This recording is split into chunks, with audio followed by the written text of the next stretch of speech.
Hello students, कैसे हैं आप सब। आप सभी का मेरे YouTube channel Ayush Singhal 24/7 classes में स्वागत है, जिसका coaching platform AS national institute Modi Nagar district Ghaziabad Uttar Pradesh में स्थित है।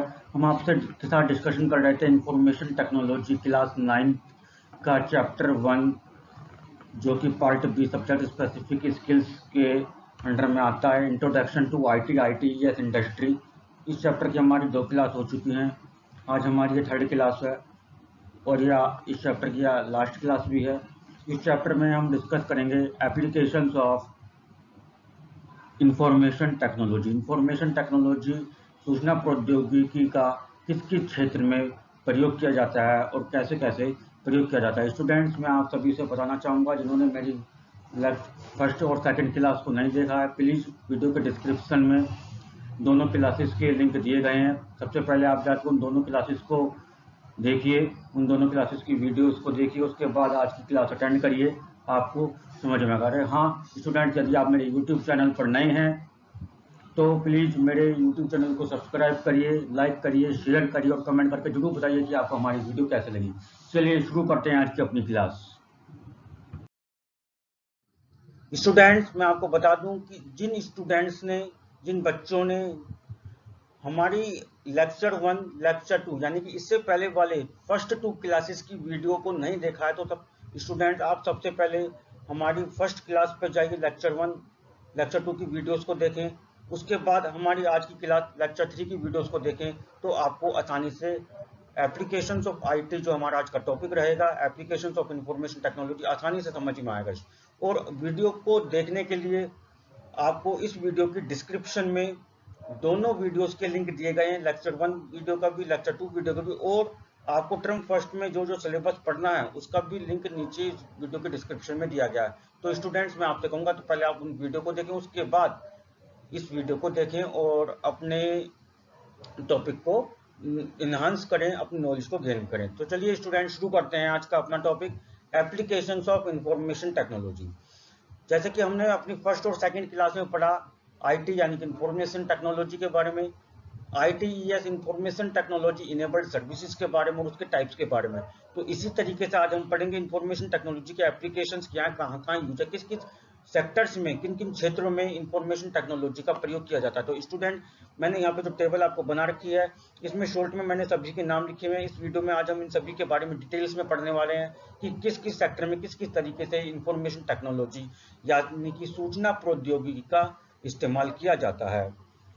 सबसे पहले है आपका होम कंप्यूटिंग, फिर work place, everyday life, library, education जो सबसे इंपॉर्टेंट है आप लोगों के लिए, शिक्षा के क्षेत्र में, एंटरटेनमेंट मनोरंजन के लिए, कम्युनिकेशन बातचीत के लिए, मेडिकल स्वास्थ्य के लिए, अपना मेडिकल ट्रीटमेंट करवाने के लिए, बिजनेस व्यापार करने के लिए, साइंस एंड इंजीनियरिंग विज्ञान और इंजीनियरिंग कौशल में नई नई खोज करने के लिए, बैंकिंग आप बैंक में जाते हैं, इंश्योरेंस पॉलिसी में, मार्केट में प्रोडक्ट्स बेचने के लिए, गवर्नमेंट एंड पब्लिक सर्विसेज सरकार के द्वारा जो सेवाएं आपको ऑनलाइन डिजिटल प्लेटफॉर्म पर उपलब्ध करवाई जा रही हैं, तो उनमें इंफॉर्मेशन टेक्नोलॉजी हमारे लिए कैसे लाभदायक साबित होता है। तो देखिए आज इनके बारे में हम धीरे धीरे सभी को आज कंप्लीट पढ़ेंगे। पहला है हमारा आईटी इन होम कंप्यूटिंग, यानी कि जो आपका इंफॉर्मेशन टेक्नोलॉजी है, सूचना प्रौद्योगिकी जो है, होम कंप्यूटिंग यानी कि घर में किस तरीके से इस्तेमाल वो किया जाता है। पीसी यानी कि पर्सनल कंप्यूटर या लैपटॉप या smartphones are used to work at home, such as आज के समय में आपके पास कंप्यूटर है, लैपटॉप है, स्मार्टफोन है, या कोई भी डिवाइसेस है, इलेक्ट्रॉनिक डिवाइसेस, डिजिटल डिवाइसेस है, वो घर पे आपके पास है, तो आप निम्न प्रकार के कार्य को करने के लिए उनका प्रयोग करते हैं। जैसे अकाउंटिंग वर्क, यानी कि कोई व्यक्ति जॉब कर रहा है या पढ़ रहा है, तो अकाउंट्स वर्क रिकॉर्ड रखने के लिए किसी भी चीज का, प्ले गेम्स गेम्स को खेलने के लिए, सर्फिंग द इंटरनेट इंटरनेट पे कोई भी चीज को सर्च करने के लिए उसे बोलते हैं सर्फिंग करना, इंटरनेट को चलाना, यूज ऑफ ईमेल किसी को ईमेल भेजना, किसी से ईमेल लेना पढ़ना, एंड सोशल नेटवर्किंग साइट और सोशल मीडिया पे ऑनलाइन होने भी जो एक सूचना प्रौद्योगिकी का एप्लीकेशन है, वो होम कंप्यूटिंग में प्रयोग किया जाता है। जैसे फेसबुक, व्हाट्सएप, ऐसा आज के समय में नंबर 1 पर चल रहे हैं। ऑनलाइन शॉपिंग, आप शॉपिंग करते हैं, ऑनलाइन शॉपिंग करते हैं प्लेटफॉर्म से, अमेजॉन से, फ्लिपकार्ट से, ईबे से और पेटीएम के थ्रू पेमेंट करते हैं। ये सब चीज़ें क्या आती है आपके होम कंप्यूटिंग में, सूचना प्रौद्योगिकी की एक एप्लीकेशन है, एक बेनिफिट है। दूसरा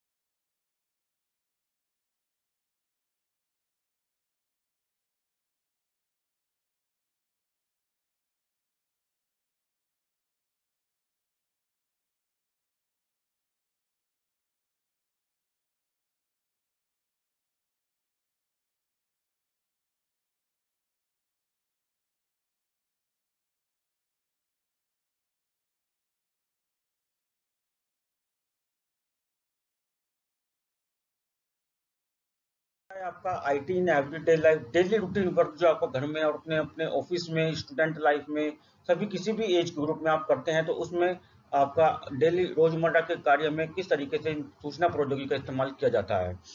पहला है, अगर हम घर की बात करें, इन वॉशिंग मशीन, आप वॉशिंग मशीन जो आ रही है आजकल वो इलेक्ट्रॉनिक वॉशिंग मशीन है, कंप्यूटराइज डिजाइन किया जाता है, कैसा कलर बनेगा, जो उसमें मोटर होते हैं कंप्यूटराइज डिजाइन होते हैं, कितने टाइम बाद वो स्टॉप होगी, उसके बाद फिर वो जो है ड्रायर वाले पार्ट में जाएगी, उसके बाद वो पानी वाले पार्ट में जाएगी। तो किस टाइप से आपका प्रोसेस चल रहा है वो सब कंप्यूटराइज डिजाइन किया हुआ है और कंप्यूटराइज जो वो ऑपरेट हो रही है उसमें चल रहा है सिस्टम। माइक्रोवेव ओवन आप किचन में यूज करते हैं, ये आपका इसी तरीके से बनाया गया। एंड अदर इलेक्ट्रॉनिक गैजेट, जितने भी आज के समय में आप ई डिवाइसेस, इलेक्ट्रॉनिक गैजेट्स यूज कर रहे हैं, वो सभी डिजिटल डिवाइसेस से किसी न किसी रूप में जुड़े हुए हैं।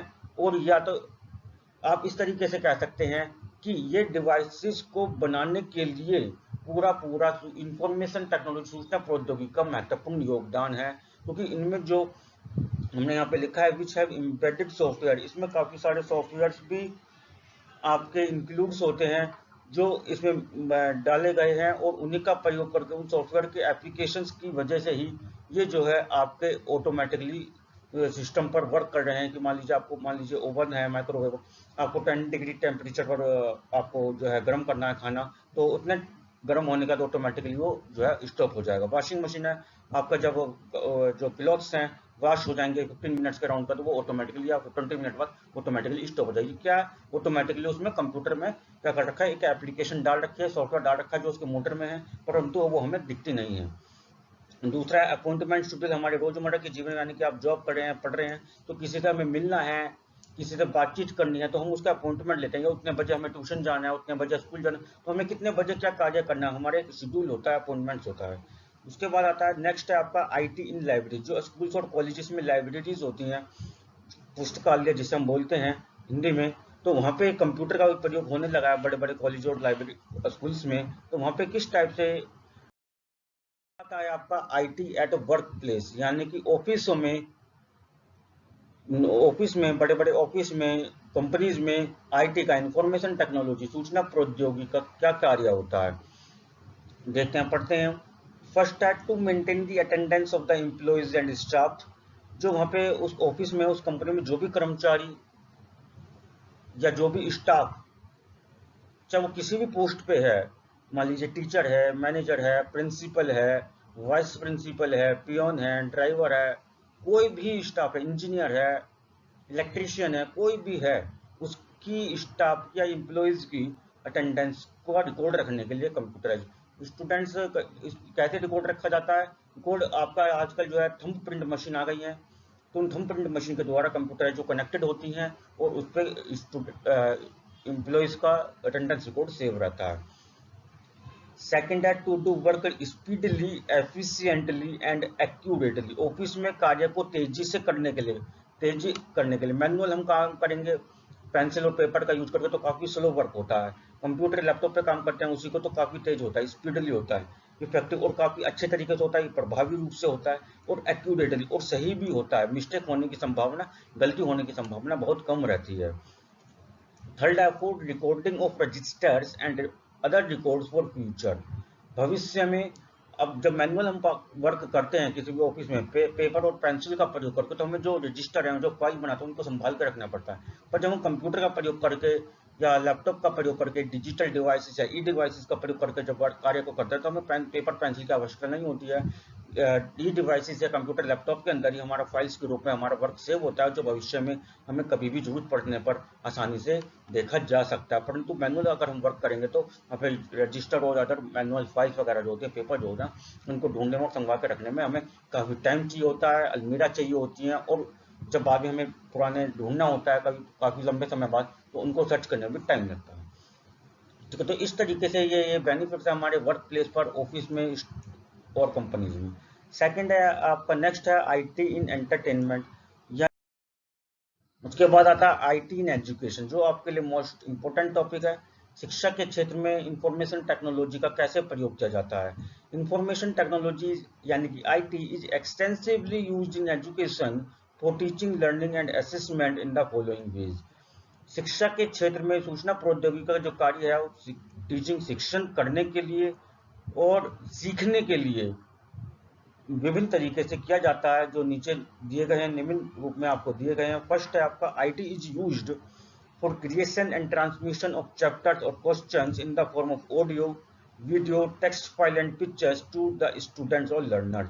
विद्यार्थियों को या बच्चों को किसी भी सब्जेक्ट के चैप्टर्स की एक्सप्लेनेशंस, क्वेश्चन आंसर के किसी भी पर्टिकुलर टॉपिक को समझाने के लिए, उसके नोट्स प्रोवाइड करवाने के लिए, क्वेश्चन आंसर प्रोवाइड करवाने के लिए, उसको अच्छे से समझाने के लिए, उसको नोट्स को क्रिएट करने के लिए, उसको हम ऑडियो कंटेंट क्रिएट करने के लिए, वीडियो कंटेंट क्रिएट करने के, टेक्स्ट फाइल क्रिएट करने, आपको एनिमेशन की हेल्प से, पिक्चर की हेल्प से समझाने के लिए शिक्षा के क्षेत्र में बहुत बड़ा सूचना प्रौद्योगिकी का काम है, बहुत बड़ा महत्वपूर्ण योगदान अदा करता है, प्ले करता है। सेकंड है, online assessment helps to assess the students without any hesitation. जैसे कि स्टूडेंट्स, आपने देखा कोविड-19 कोरोना वायरस के लॉकडाउन के कारण आपने घर बैठ करके ऑनलाइन क्लास अटेंड करी बिना किसी परेशानी के, तो ये क्या आपका था, ये सूचना प्रौद्योगिकी की वजह से ही संभव हो पाया। अगर इंफॉर्मेशन टेक्नोलॉजी की फैसिलिटीज हमारे आज के समय में नहीं होती, तो हम कोरोना लॉकडाउन में ऑनलाइन क्लासेस के बेनिफिट नहीं उठा सकते थे। तो सबसे बड़ा इंपॉर्टेंट रोल आज के समय में हमारा यही है कि हम किसी भी विभिन्न और किसी भी तरीके की क्रिटिकल सिचुएशन में अपने घर बैठकर भी अपना ऑनलाइन पढ़ाई कर सकते हैं। जरूरी नहीं है कि हमें पढ़ाई करने के लिए स्कूल या कॉलेज में जाना हो। उसके बाद आता है आईटी इन क्लासरूम। यदि हम स्कूल और कॉलेज में जा भी रहे हैं, तो क्लासरूम में भी इंफॉर्मेशन टेक्नोलॉजी का, सूचना प्रौद्योगिकी किस प्रकार से फायदेमंद लाभ होता है। किस प्रकार से होता है देखते हैं। IT tools are used for education in classroom. आगे है आपका education any time anywhere.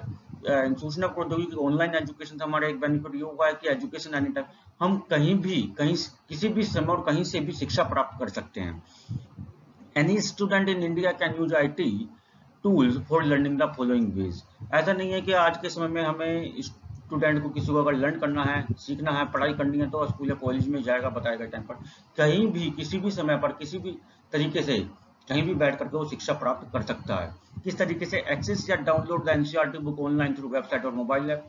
NCERT के द्वारा आज के समय में ncrt.nic.in एक वेबसाइट डेवलप की जा चुकी है, और एनसीईआरटी का एक मोबाइल ऐप भी है, और ई पाठशाला, दीक्षा, काफी सारे ई एजुकेशन मोबाइल ऐप आज के समय में मौजूद हैं गूगल प्ले स्टोर पर। उन्हें आप डाउनलोड करके वहां से एनसीईआरटी और सीबीएसई की जो प्रेस्क्राइब्ड और रजिस्टर्ड ओरिजिनल बुक्स हैं, उनको आप डाउनलोड करके पढ़ सकते हैं, किसी भी क्लासेस की, 1st to 12th। एक्सेस और download the contents and notes online through website और mobile app on any topic.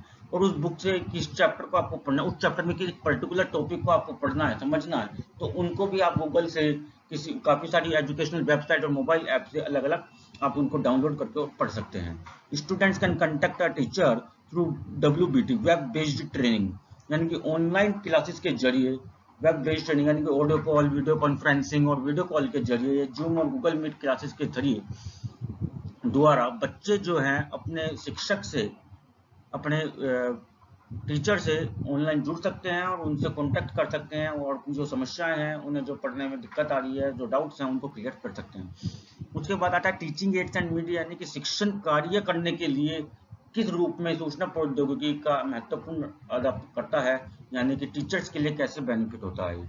IT tools is used in school as a teaching aid, teaching शिक्षण कार्य करने के लिए भी स्कूलों में, विद्यालयों में और कॉलेजों में आईटी टूल्स सूचना प्रौद्योगिकी का महत्वपूर्ण योगदान है। फर्स्ट है ऑर्गेनाइज लेसन्स यूजिंग कंप्यूटर। जो टीचर है, आपको जो टीचर पढ़ा रहा है किसी भी सब्जेक्ट को, चाहे वो पढ़ा रहा है, कंप्यूटर का प्रयोग करके उस चैप्टर के नोट्स को अच्छे तरीके से बना सकता है।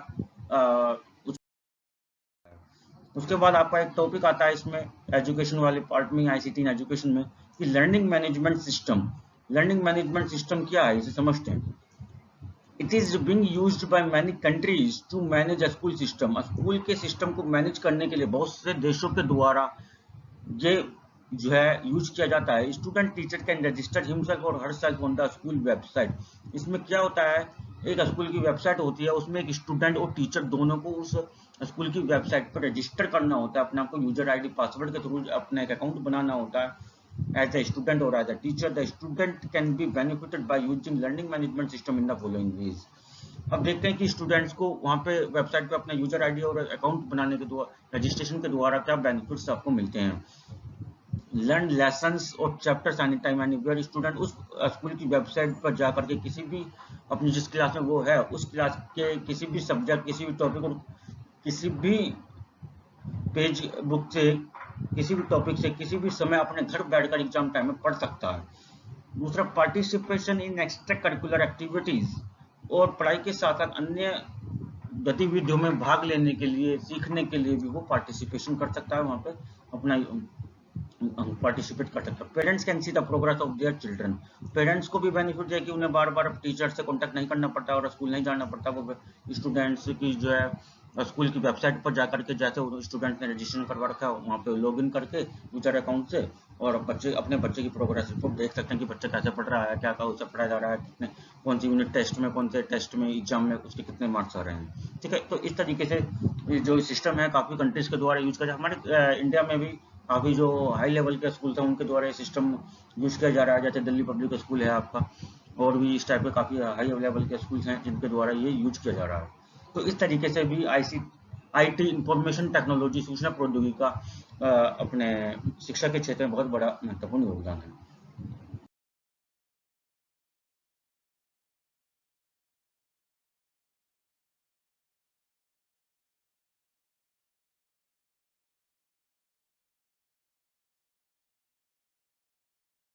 आगे है आपका आईटी इन कम्युनिकेशन, बातचीत करने के लिए जो आईटी है इंफॉर्मेशन टेक्नोलॉजी का किस तरीके से यूज किया जाता है। चैटिंग करने के लिए फेसबुक, व्हाट्सएप, इंस्टाग्राम, ट्विटर, इन सब चीज़ों पे, वीडियो कॉल करने के लिए, वीडियो कॉन्फ्रेंसिंग करने के लिए, तो सब आपको पता ही होगा।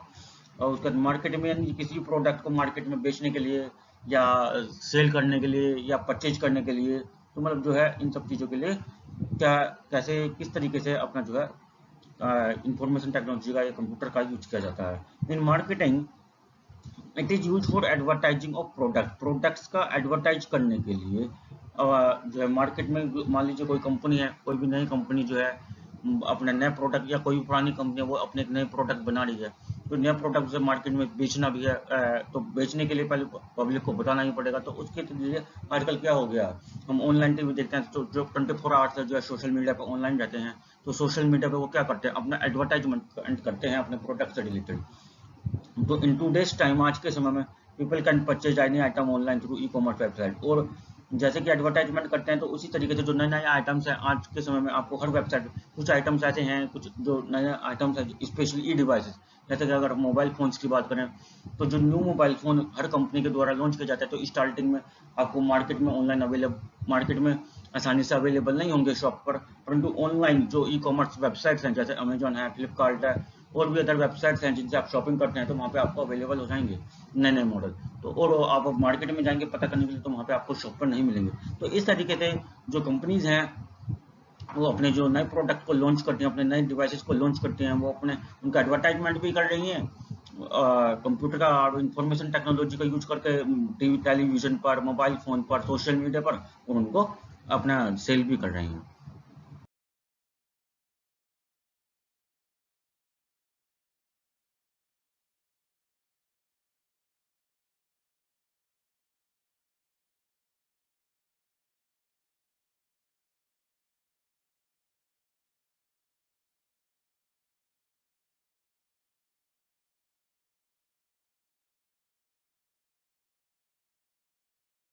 मुझे पता था किसी भी प्रकार के व्यापार करने के लिए, बिजनेस करने के लिए इसमें क्या यूज, तो इस टाइप से क्या यूज, पेरोल कैलकुलेशन, जो अपना हम बिजनेस करते हैं तो वहाँ पे स्टाफ रखते हैं, तो उसके स्टाफ की पेरोल कैलकुलेशन यानी कि उसकी सैलरी को कैलकुलेशन करने के लिए बजटिंग, हमारे बिजनेस में जो हम बिजनेस करते हैं उसमें हमें कितना पैसा इन्वेस्ट करना है, जितना पैसा हम इन्वेस्ट करेंगे तो हमें मुझे कितने का प्रॉफिट होगा, कितने टाइम बाद प्रॉफिट होगा, इन सब चीज़ों का रिकॉर्ड रखने के लिए सेल्स एंड एनालिसिस, आज की हमारी सेल्स कितनी हुई, पूरे महीने की सेल कितनी हुई, पूरे साल की सेल कितनी, इन सब चीज़ों का रिकॉर्ड रखने के लिए फाइनेंशियल फोरकास्टिंग, मतलब हमें ये चीज़ ध्यान रखना है कि मान लीजिए मैं एक पर्टिकुलर प्रोडक्ट बेच रहा हूँ, मुझे पता है मेरा सीजनेबल प्रोडक्ट है, एक लिमिटेड टाइम के समय ही में ही बिकता है, तो मुझे इन सब चीज़ों का अंदाजा लगाने के लिए कि मान लीजिए पिछली बार अक्टूबर 2020 में दीपावली के आसपास जो मैंने मान लीजिए कोई नया गिफ्ट आइटम बनाया था, तो दीपावली के आसपास मेरी जो इस प्रोडक्ट की जो सेल है वो 200% तक बढ़ गई, तो अब की बार कितनी बढ़ सकती है, तो इन सब चीज़ों का कैलकुलेशन करने के लिए, डेटा का एनालिसिस करने के लिए, अंदाजा लगाने के लिए बिजनेस में यूज किया जाता है। मेंटेन स्टॉक, मेरे बिजनेस में गोडाउन में कितना स्टॉक है, किस का प्रोडक्ट खत्म हो गया है, क्या प्रोडक्ट कितना बचा, कितने पीस बचे, इन सब चीज़ों का रिकॉर्ड रखने के लिए। ऑनलाइन सेलिंग, अपने प्रोडक्ट को ऑनलाइन सेल करने के लिए, बेचने के लिए। डिजिटल ट्रांजेक्शन, और ऑनलाइन जो हम प्रोडक्ट को सेल करेंगे या ऑनलाइन अपने माल को खरीद रहे हैं बल्क में, तो उनका पेमेंट का रिकॉर्ड भी रखने के लिए, कस्टमर से पेमेंट लेने के लिए, और अपने मैन्युफैक्चरर को जहाँ से माल खरीद रहे हैं उनको पेमेंट करने के लिए, इन सब चीज़ों का रिकॉर्ड रखने के लिए बिजनेस में इंफॉर्मेशन टेक्नोलॉजी, आईटी का और कंप्यूटर का विभिन्न तरीके से प्रयोग किया जाता है।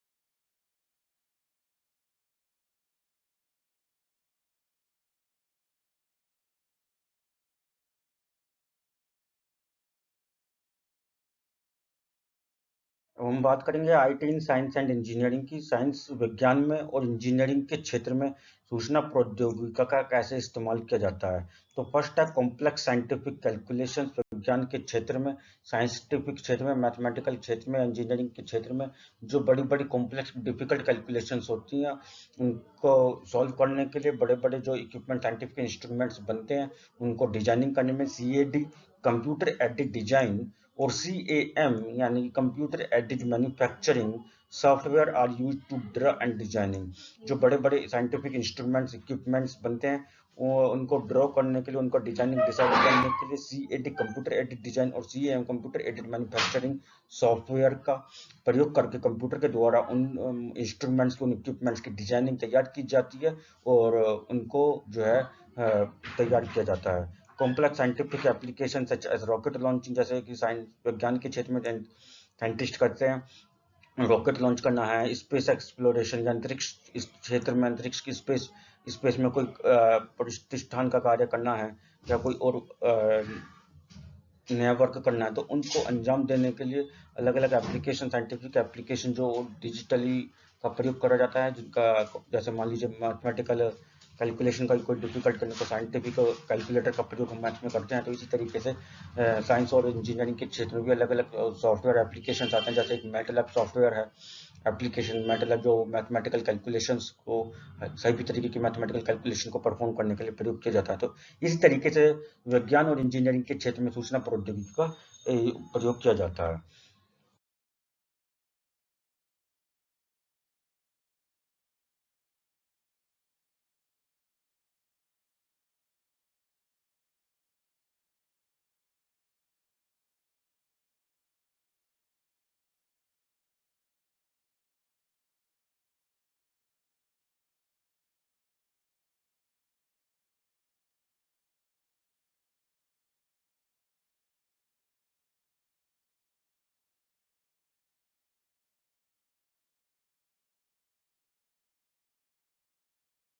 आता है आगे है आपका आईटी इन बैंकिंग। बैंकिंग के क्षेत्र में सूचना प्रौद्योगिकी इंफॉर्मेशन टेक्नोलॉजी का कैसे प्रयोग किया जाता है। ओपन बैंक अकाउंट, आज के समय में आप किसी भी बैंक में अपना ऑनलाइन अकाउंट घर बैठ कर खुलवा सकते हैं। रिकरिंग डिपॉजिट यानी कि आरडी एक स्कीम होती है, आरडी भी एक टाइप का अकाउंट होता है।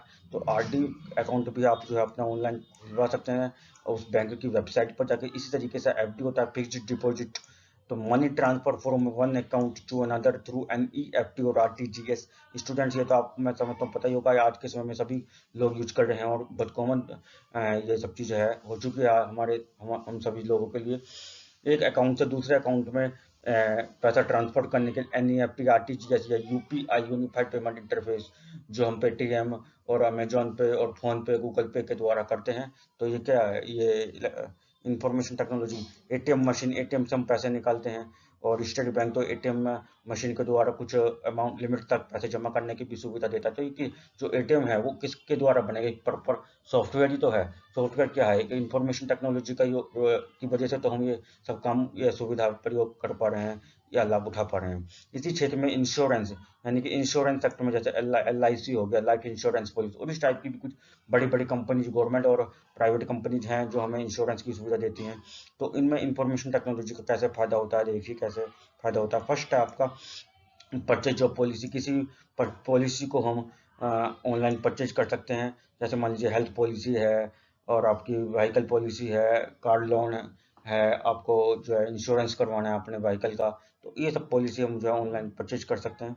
पॉलिसी का रिन्यूअल करवाना है, इंस्टॉलमेंट जमा करनी है, प्रीमियम डिपॉजिट करना है, मतलब इस मैच्योरिटी डेट आपकी जब पॉलिसी की मैच्योर हो गया, यानी कि अब आपको क्लेम करना है, तो क्लेम ऑफ पॉलिसी आप देख सकते हैं कि हमारा पॉलिसी कब मैच्योर होगी, कब क्लेम होगी। इन सब चीज़ों को जो है हम आज के समय में बिना कहीं जाए घर बैठकर मोबाइल फ़ोन और लैपटॉप या कंप्यूटर या स्मार्टफोन का प्रयोग करके, ऑनलाइन मीडियम या किसी भी ई डिवाइस या डिजिटल डिवाइस का प्रयोग करके हम ये देख सकते हैं कि कैसे संभव हुआ है, हो पाया। इंफॉर्मेशन टेक्नोलॉजी, इन सूचना प्रौद्योगिकी के द्वारा कंप्यूटर के डिस्कवर।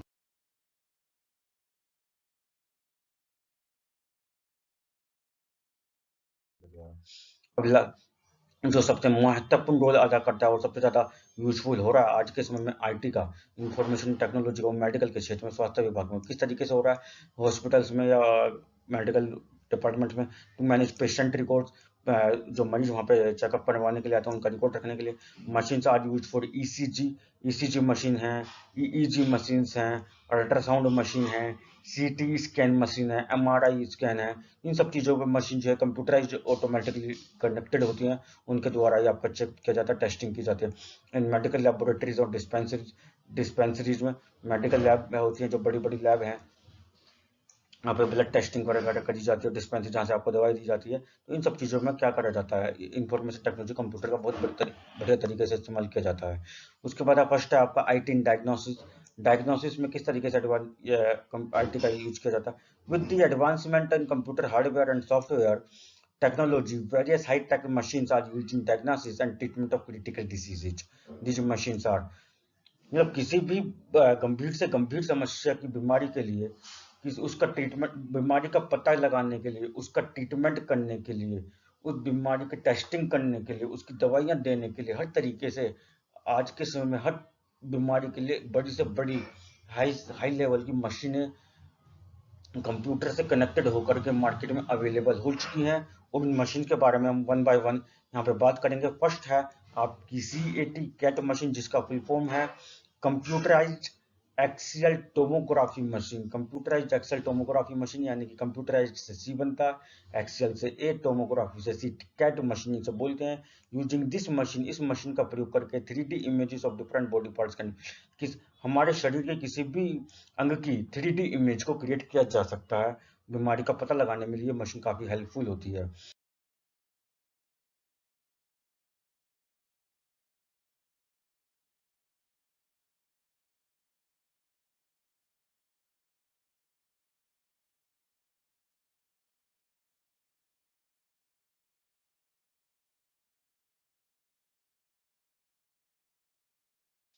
दूसरा है आपका MRI, जिसको हम शॉर्टकट में बोलते हैं। MRI की फुल फॉर्म होती है magnetic resonance imaging. IMRI machine, MRI machine are used to see the digital impression of internal organs of the body। हमारे शरीर के अंदरूनी किसी भी अंग के हिस्से का डिजिटल इम्प्रेशन, डिजिटल छाप देखने के लिए, उसकी परछाई देखने के लिए डिजिटल रूप से वो हम एमआरआई करवाते हैं उस पार्ट का। These images are helpful in the detection and in the treatment of critical diseases। ये जो मशीन्स हैं हमारे किसी भी पार्ट में जहाँ पे हमें परेशानी हो रही है, उस गंभीर बीमारी से हम जूझ रहे हो, उसको पता लगाने में और उसका ट्रीटमेंट करने में बहुत हेल्पफुल होते हैं, क्योंकि उस पार्ट के, उस बॉडी के पार्ट की डिजिटल रूप से पूरी एक तरीके से खोजबीन करके उसकी हर हर पार्ट, जो छोटे छोटे पार्ट्स होते हैं जिनके बारे में हमें जानकारी नहीं होती है और हम नॉर्मली एक्सरे में, टेस्टिंग में हम उनको नहीं पढ़ स्टडी कर सकते उनकी, तो ये मशीन उनको भी स्टडी करके बड़े पार्ट में, व्यू में आपको जो है दिखा देती है। आपको पिक्चर के फॉर्म में नीचे दिखाया गया एमआरआई मशीन इस टाइप की होती है, इस तरीके से वहाँ पर टेस्टिंग की जाती है और जो इसका रिजल्ट आता है, जो टेस्टिंग होने के बाद जो आपको रिपोर्ट मिलती है वो इस टाइप से होता है। हर बॉडी पार्ट की इस टाइप से इमेजेस आपको डिजिटल स्क्रीन पर शो होती हैं और इन जो है पिक्चर्स का ये जो स्क्रीन होती है, आपकी जो रिपोर्ट होती है, इस स्क्रीनिंग को देख करके, इन पिक्चर्स को देख करके डॉक्टर जो है समझ जाते हैं आपके बॉडी पार्ट में क्या परेशानी है, क्या बीमारी है और इस तरीके से आपका ट्रीटमेंट करने में डॉक्टर को काफ़ी हेल्पफुल होती है। थर्ड मशीन है आपकी इलेक्ट्रोकार्डियोग्राम मशीन, जिसे शॉर्टकट में ईसीजी बोलते हैं, यानी कि ईसीजी इलेक्ट्रो यानी कि ई, कार्डियोग्राम यानी कि CG, electrocardiogram machine. It is used to monitor the heart beat. हमारे हार्ट बीट को मॉनिटर करने के लिए, हमारी हार्ट बीट की देखभाल करने के लिए, कम चल रही है, ज़्यादा चल रही है, क्या तेज है, इन सब चीज़ों को ध्यान रखने के लिए, मॉनिटर करने के लिए ईसीजी मशीन का यूज किया जाता है। When heart pumps blood in the body, some electrical impulse produced.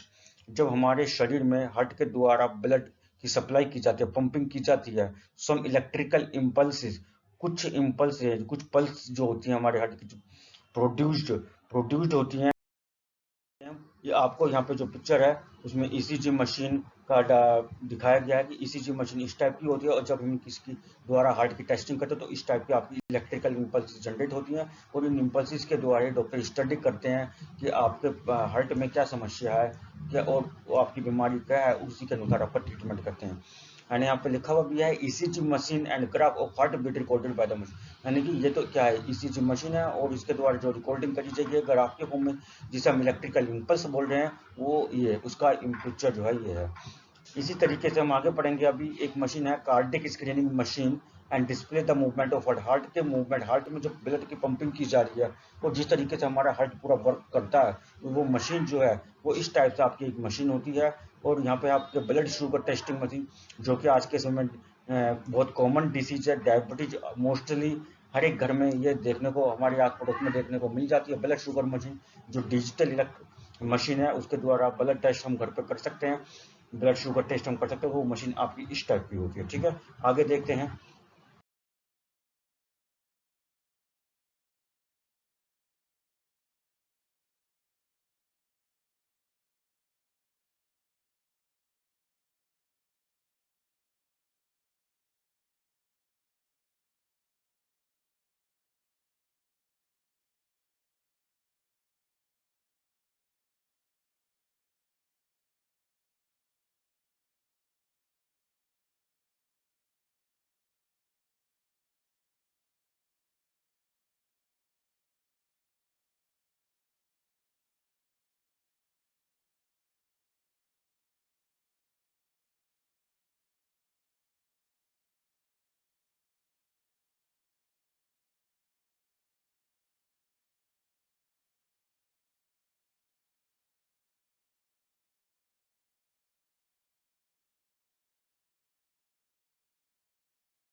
हमने आपसे बात करी थी ब्लड शुगर टेस्टिंग मशीन। मैंने अभी आपको दिखाई थी कि छोटी सी मशीन होती है जिसे हम घर पर भी प्रयोग करते हैं। डायबिटीज इस बीमारी का नाम है।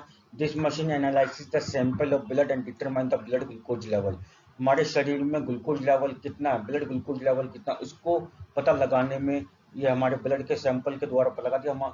हम इसे मतलब पिंच करते हैं, एक तरीके से चुभोते हैं हमारी अपनी फिंगर पर, और ब्लड का सैंपल लेने के लिए हल्की सी ब्लड की बूंद उस पर जाती है और वो पता लगा देता है कि हमारे जो है बॉडी में कितना ब्लड ग्लूकोज लेवल है, उसकी हेल्प से हमें पता लग जाता है कि हमारा जो शुगर है, डायबिटीज की प्रॉब्लम है, कितनी ज़्यादा है। उसके बाद है हमारा blood pressure measuring machine. BP नापने की भी आजकल डिजिटल मशीन आ गई है, आपको डॉक्टर के पास जाने की जरूरत नहीं है शायद, ठीक है। तो this machine is worn as a wrist watch या बैंड।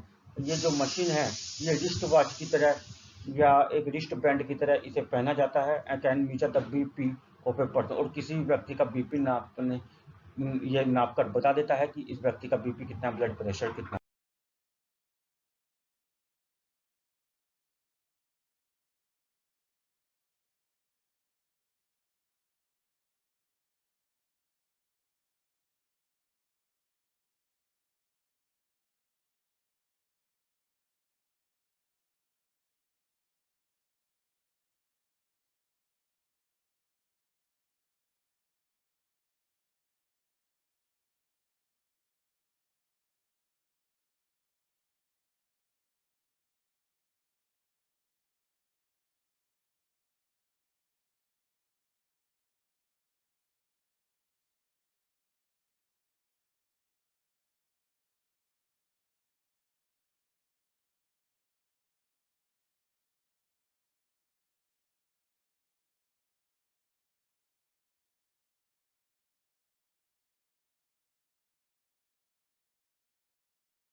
जो मशीन आपको यहाँ पे दिखाई गई है, इसे इस तरीके से रिस्ट वॉच यानी कि या हैंड वॉच की तरह इसे पहना जाता है। और ये जब हम नापते हैं तो हमारी यहाँ पे किलाई जो होती है, जो पल्स नसें जो होती हैं, पल्सेस जो होती हैं, यहाँ से हम अपनी चेक भी करते हैं, पल्स रेट चेक करते हैं। तो इसकी धड़कन से, इसकी बीटिंग की वजह से, पल्स की वजह से ये जो हमारा ब्लड प्रेशर जो है नाप के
तो स्टूडेंट्स, ये हमारा बेनिफिट था आईटी इन मेडिकल साइंस में। तो अब हम बात करेंगे नेक्स्ट टॉपिक, और इस यूनिट का, यूनिट 1 आईटीईएस इंडस्ट्री का हमारा आज का लास्ट टॉपिक है। और हमारी ये लास्ट क्लास है यूनिट 1 के लिए, इसका नाम है आईटी इंडस्ट्री। अगली क्लास से हम जो है अपना नेक्स्ट यूनिट, जिसका नाम है data entry and keyboarding skills, जो टर्म फर्स्ट में के लिए आपका सेकंड यूनिट है, यानी कि सेकंड चैप्टर, उसके बारे में हम बात करेंगे। तो देखते हैं अपना लास्ट टॉपिक, हमारा जो लास्ट है एप्लीकेशंस ऑफ आईटी का, IT in government and public services. सरकार के द्वारा पब्लिक को यानी कि आम जनता को जो सुविधाएं प्रदान की जाती हैं, उसमें सूचना प्रौद्योगिकी का किस तरीके से इस्तेमाल किया जाता है। गवर्नमेंट एनजीओ यानी कि जिसका फुल फॉर्म होता है नॉन गवर्नमेंट ऑर्गेनाइजेशन, यानी कि नो प्रॉफिट नो लॉस पर वे वर्क करते हैं। एंड इंटरनेशनल गवर्नमेंट एजेंसी, और अंतर्राष्ट्रीय सरकारी एजेंसी जो होती हैं या कुछ समाज सेविका या समाज संस्थाएं होती हैं, use IT tools and applications to provide services to the people. आज के समय में आम जनता को या किसी क्षेत्र में किसी भी तरीके से लोगों को साधारण सुविधाएं प्रोवाइड करने के लिए, उनसे कनेक्ट होने के लिए इंफॉर्मेशन टेक्नोलॉजी, सूचना प्रौद्योगिकी के टूल्स और एप्लीकेशन सॉफ्टवेयर का ऑनलाइन इस्तेमाल करने लगे हैं, which is called as e governance, जिसको हम शॉर्ट में ई गवर्नेंस भी बोलते हैं। या आपका ई गवर्नेंस की एक परिभाषा भी है। इसका आप देखते हैं कि इसके एडवांटेजेस क्या, एडवांटेजेस ऑफ ई गवर्नेंस, इसके फायदे क्या क्या हैं। फर्स्ट है income tax department online submission of income tax, यानी कि जैसे मान लीजिए कोई किसी व्यक्ति को अपने इनकम टैक्स की रिटर्न भरनी है, आईटी का जिसे हम बोलते हैं, तो वो ऑनलाइन फाइल अपना इनकम टैक्स में फाइल कर सकता है, उसे ऑफिस में जाने की आवश्यकता नहीं है। Sales tax department online submission of sale tax, किसी व्यक्ति को अपने जीएसटी की रिटर्न भरनी है, सेल्स टैक्स की रिटर्न भरनी है, तो वहाँ पे उसे गवर्नमेंट ऑफिस में जाने की आवश्यकता नहीं है, वहाँ पे उसे ऑनलाइन काम ये सब कर सकता है। Preparation of pan card, pan card के लिए भी यही है, आपको कहीं जाने की जरूरत नहीं है, ऑनलाइन आप अप्लाई कर दीजिए, आपका ऑनलाइन बन के भी आ जाता है। आज के समय में आपकी ईमेल आईडी पर ऑनलाइन पैन कार्ड बन के आता है, जैसा कि आधार कार्ड बनता है आपका। इलेक्ट्रिसिटी बिल, आज के समय में आपको बिजली का बिल जमा करना है, मोबाइल फोन का रिचार्ज करवाना है, डीटीएच रिचार्ज करवाना है,